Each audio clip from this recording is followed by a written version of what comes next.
Memasuki berita pertama, walaupun telah dilakukan penambahan kuota, namun antrian kendaraan mengisi BBM jenis solar masih terjadi di sejumlah SPBU Kabupaten Banyuasin.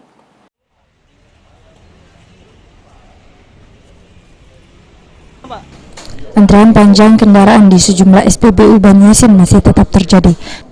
Terlihat truk baik itu roda 6 maupun lebih sudah mengantri dari dalam SPBU hingga pinggir jalan lintas timur Palembang Betung. Para supir truk menunggu untuk mengisi biosolar di SPBU karena biosolar masih dalam pengiriman. Anton, supir truk pengangkut kayu, mengaku sudah sejak pagi mengantri untuk membeli solar di SPBU Pangkalan Balai. Bila tidak menunggu maka tidak akan mendapatkan solar.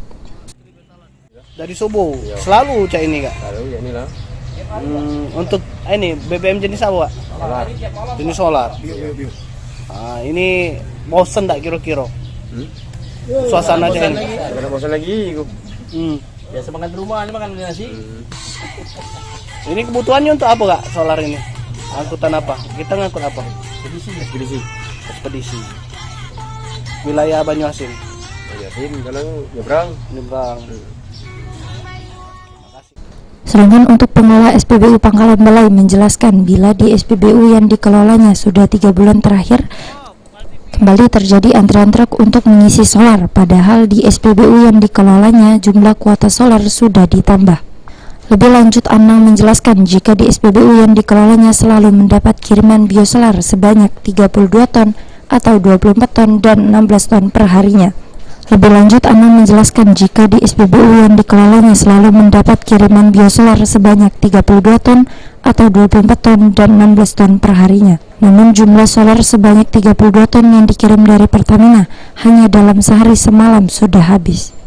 Antrian ini Pak? Kalau kuota bertambah, kalau masalah antrian ya tidak tahu ya, karena memang dari tiap SPBU juga antri panjang kayak gini, hampir seluruh SPBU yang pernah saya lihat. Mulai antrian ini sejak kapan Pak sebenarnya Pak? Kalau antrian panjang ini sekitar 2 bulan ini sudah sering antri panjang. Iya. Tapi kalau untuk di SPBU kami ini ya sudah 3 bulan lebih seperti ini. 3 bulan seperti ini. Malahan dari subuh kadang antrinya. Sedangkan kuota kita banyak. Sehari berapa kita jatahnya? Untuk sekarang itu kadang 24, kadang 32, kadang 16, kemampuan kita untuk membeli itu. Tapi dengan kuota yang banyak itu antrian masih terjadi. Iya, dengan kuota yang sekarang yang bertambah itu antrian tetap terjadi. Kalau dari analisa Dengan kondisi ini tentunya jadi perhatian pemerintah untuk bisa segera mengatasi agar antrean tidak lebih parah. Sulaiman, PEL TV.